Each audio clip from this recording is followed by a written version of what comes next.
Again, you learn more than you can learn in this binder or in any school. So we talk a lot about history and basic instructions. Now, this is Andrew Carnegie, the great steel magnate from the 19th century. This is the man that's responsible for the reason why we build buildings with steel on this planet.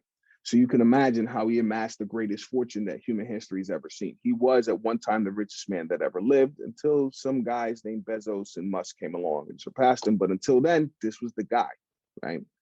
In 1908, he wrote the book called The Gospel of Wealth. And in this book, he outlined how he was able to amass so much success in such a massive fortune. And what may surprise you is what he pinpointed in that Gospel of Wealth is the number one requisite to have his kind of success.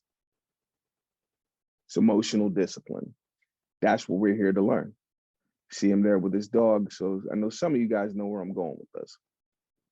So we talk about the conscious mind and unconscious mind dynamic. This is how we create our worlds, right? So we've all heard the saying that we only use 10% of our minds, right? Nonsense. We use 100%. It's just that there's two ways of thinking for us human beings, and it's about a 90%, 10% split.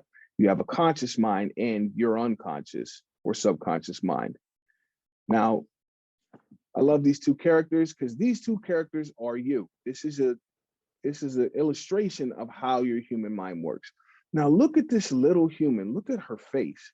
There's no anger. There's no fear. There's no guilt. There's no baggage. That little human is you before everything happened. Before life, before responsibility, before heartbreak. That was you. That was me. That was all of us. So you see, she's got her best friend with her. She's excited for the day. She's got big plans. And you also notice she has the leash. She is your conscious mind. Now look at the muscles on this animal. Big, beautiful beast, right? He could totally overpower her, but he never would. I mean, he loves her so much. All he ever wants is for her to have everything that she wants more of, right? So doesn't think in the more complex ways that this little human does. Much stronger though. That's your unconscious mind. Now recognize something about the conscious mind. The conscious mind has one job. That's it. One job. What's that job? Perception is interpretation. That little human's job is to tell the stories of what those 126 I'm conscious of me. That's it. We could break it down into a million different terms and talk about the conscious mind all night, but we only got so much time and your time is valuable. The job of your conscious mind is to tell stories. The unconscious mind is in charge of everything else, everything else.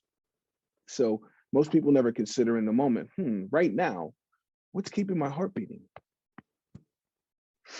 How do I maintain that deep breathing when I'm asleep, eyes blinking? All these things we can agree we're doing, but we're not consciously aware of or controlling.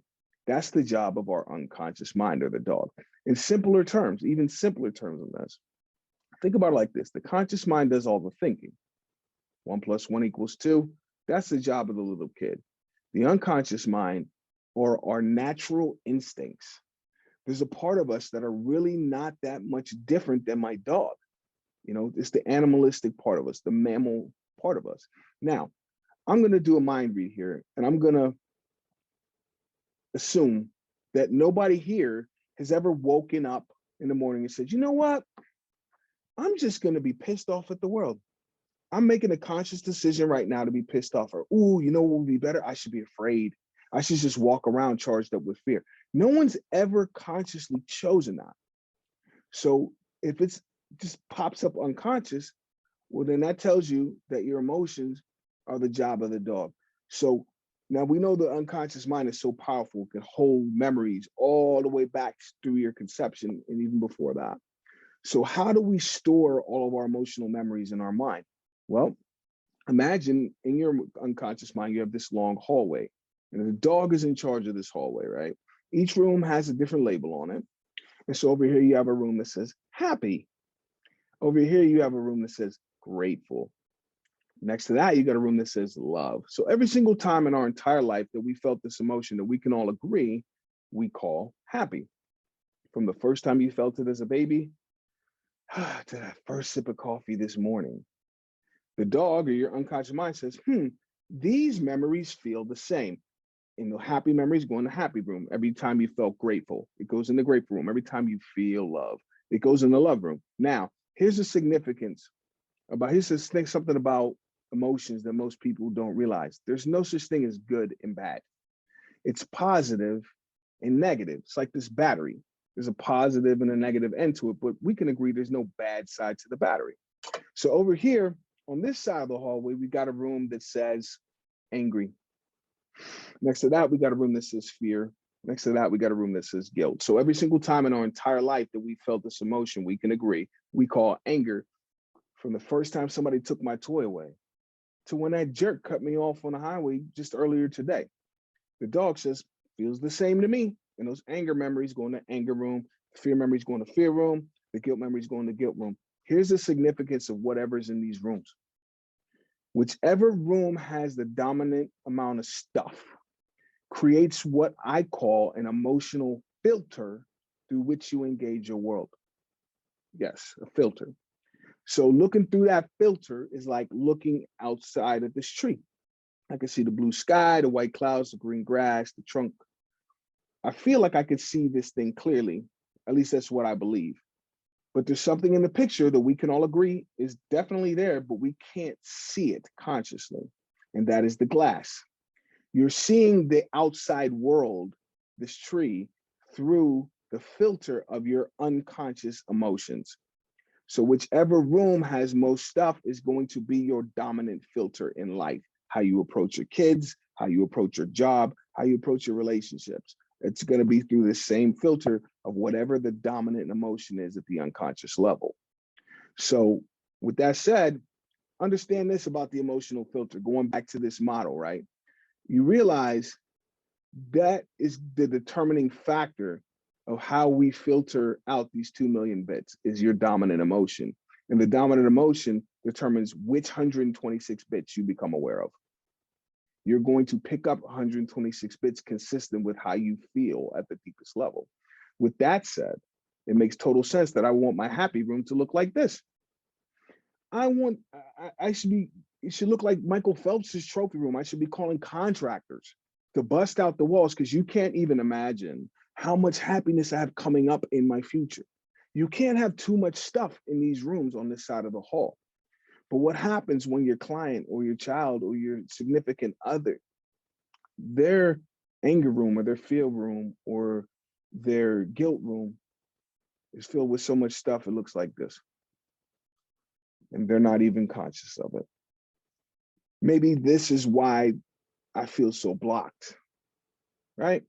So this is what we're talking about, is getting all of this stuff out of these rooms. And that's where we go through the breakthrough session first. But we'll go deeper into that here in just a moment. Really what it is life feels only as good as these two are getting along. The conscious mind, the unconscious mind. Are they aligned? Are they in sync, right? It reminds me when I got my one of my dogs. I have two dogs. And Demba I've had since he was 8 weeks old. He'll be 10 years old next month. So I know this guy pretty well. And it's really funny, like the first time I went to pick a puppy, went into the garage where the breeder had the mother and the puppies, and had to put the mom in the cage because mothers, you know, you don't like people, just strange people coming around your baby. So got to put the mom away so she doesn't freak out. So one of the puppies was just running into the corner. He saw this weird black dude and he didn't want anything to do with it. So he's over there. Then this other puppy, he was a talented young man. He was eating food off the ground and relieving himself at the same time. I was like, wow, that is skills, but I'll pass.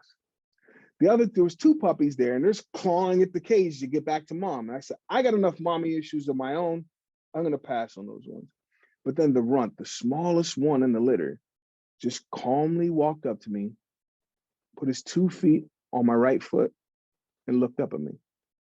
And so I picked him up. I said to the breeder, this is my dog. He just seemed to understand me and I understood what he was saying in that moment. Now he's been communicating with me for almost a decade. He's never spoken a word. It's kind of like Lassie and Timmy. If you've ever seen that old show from the 50s and 60s, where Lassie was always coming and bringing a message to Timmy, and he always understood her, but she never spoke. So this is where the rubber meets the road. The question we got to ask ourselves is, how well do I understand the communication from my dog? How well am I able to get my point across to the dog of what I want and him to clearly understand me? That's where NLP comes in, is learning this emotional discipline, learning how to properly communicate and be in rapport with yourself. Because a lot of times we misunderstand emotions, but understand the dog can't talk. So emotions is how he communicates with you. Now, negative emotions, a lot of times in the past, we believed it was something to avoid. So it's kind of like when he brings up that negative emotion, that anger, that fear, that guilt, it's like the dog barking. It's just like barking is an uncomfortable sound. Those negative emotions are an uncomfortable feeling. But the dog doesn't have any other way to communicate other than to bark. So a lot of times, because barking is an unpleasant sound, we're like, somebody put the dog in the room. I don't want to hear it. Right? But here's the thing. He's trying to get your attention. What if that dog is barking? You're like, I don't want to hear it. Put him in the back of the room. But he's trying to let you know about a burglar that's crawling in the window. What negative emotions mean is, hey, pay attention. It's not something to avoid, but it's like a little kid walking in the kitchen and seeing that blue flame up on the stove, and he loves the color blue. He's like, oh, that is cool. I got to check that out. If it didn't hurt, how would he ever learn? Negative emotions mean pay attention.